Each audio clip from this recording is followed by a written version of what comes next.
Hey, it's John and Mike, brew-dudes.com. And as you can see, we're still quarantining up, but we're still brewing on, and we have another video to showcase Mosaic hops. This is the first of who knows how many we'll do of these, but we're talking cryo hops versus plain old hops. And what we did was we did the same method as we typically do to do 1 gallon brews SMaSH style. And so these Mosaic SMaSHs were brewed the exact same way.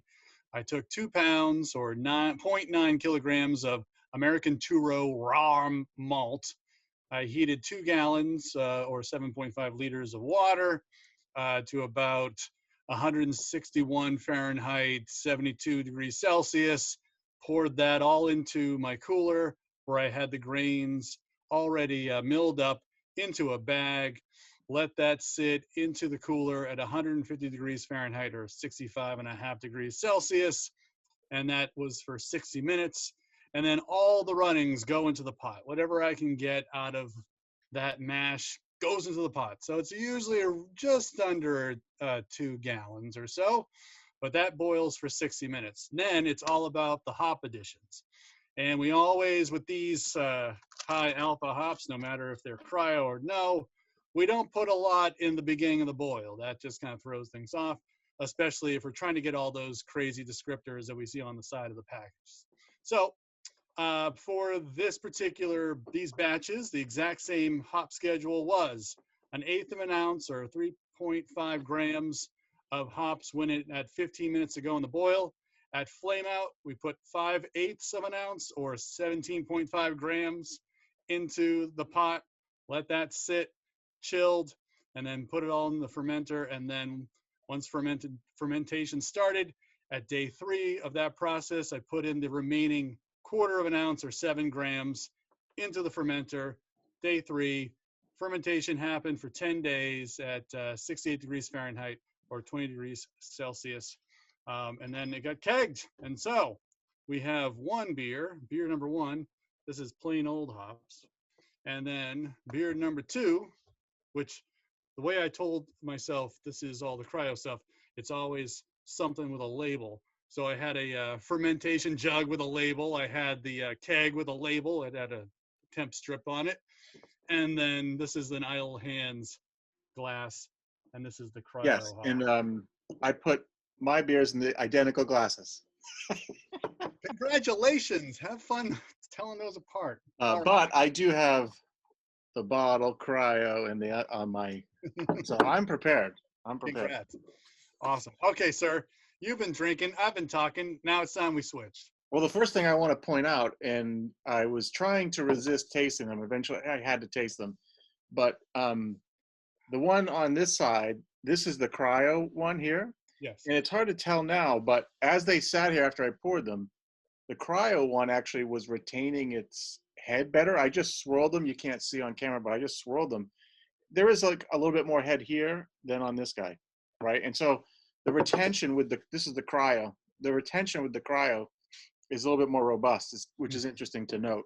Off of both of them, I get Mosaic to me is like fruit stripe gum, right? Like that's what I get is that fruit stripe gum thing. And I think that I get it in both, but I think the cryo is a little bit more fresher. Like when you first open the package of fruit stripe, maybe like the first couple strips, but then it's a big fat pack. So,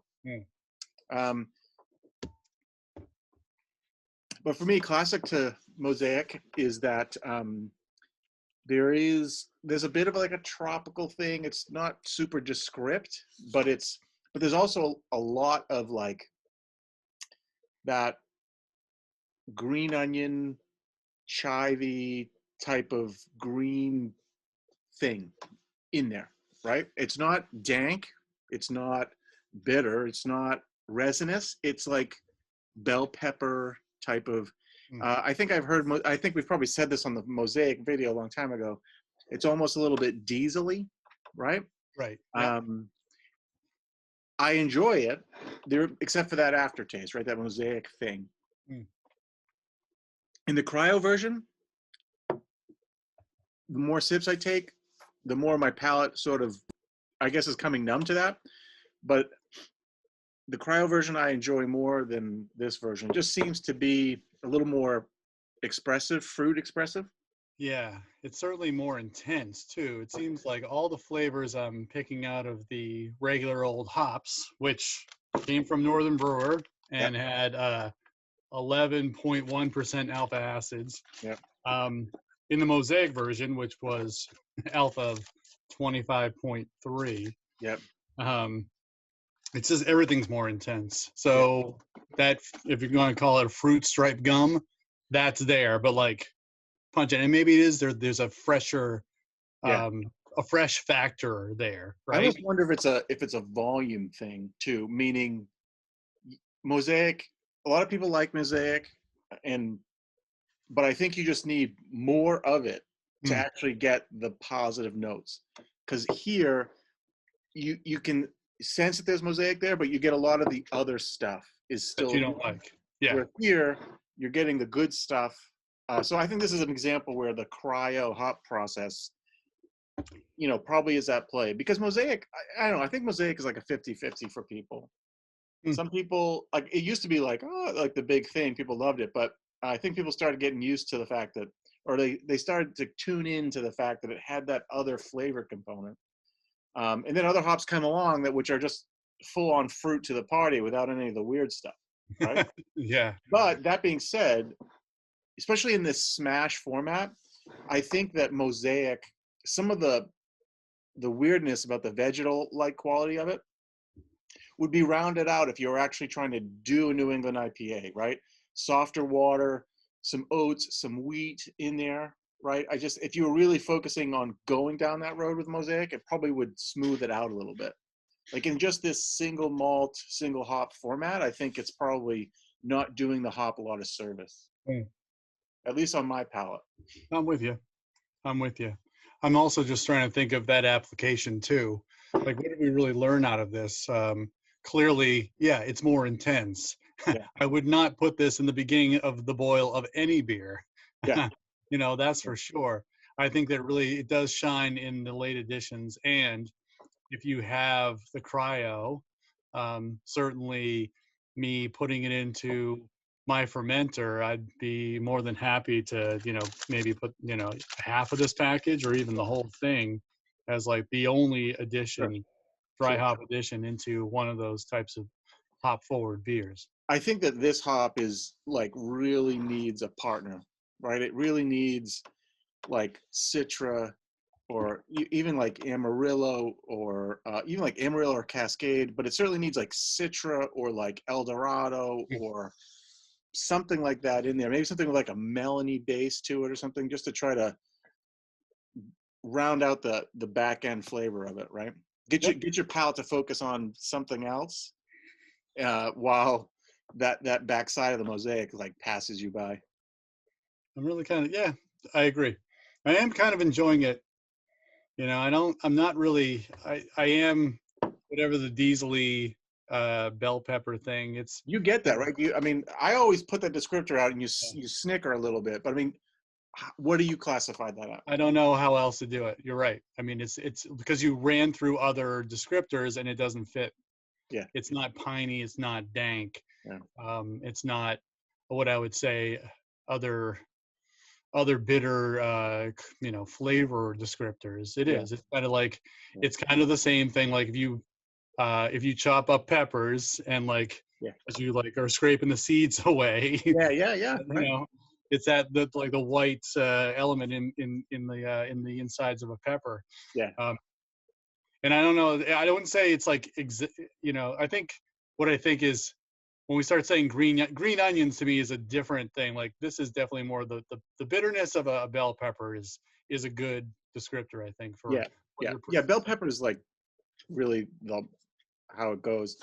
I'm just kind of running down the lexicon of hop things until I find the one that fits what I'm experiencing. And with Mosaic, it almost always is that green vegetable thing. But specifically, it's definitely in that, or maybe even like you ever buy you get like a jalapeno that has like zero heat to it.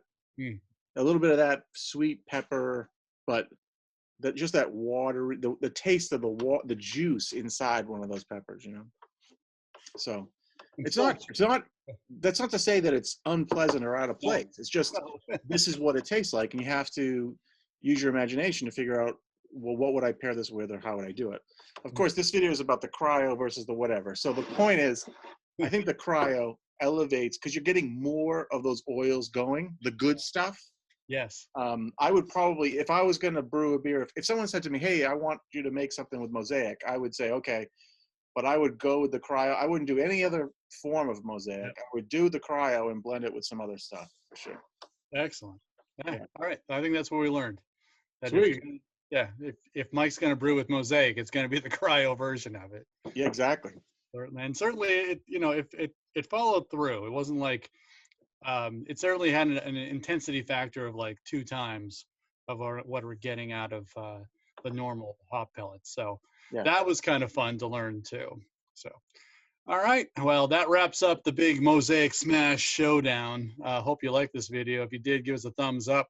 Comment on your experience with Mosaic Cryo hops, or just Mosaic in general, because I think everybody's take on hops is interesting to see. You can leave those in the comment below. And subscribe to our channel, because we try to do this every week, even in these crazy, unprecedented, uncertain times. For John and Mike, brew-dudes.com, brew on. Cheers.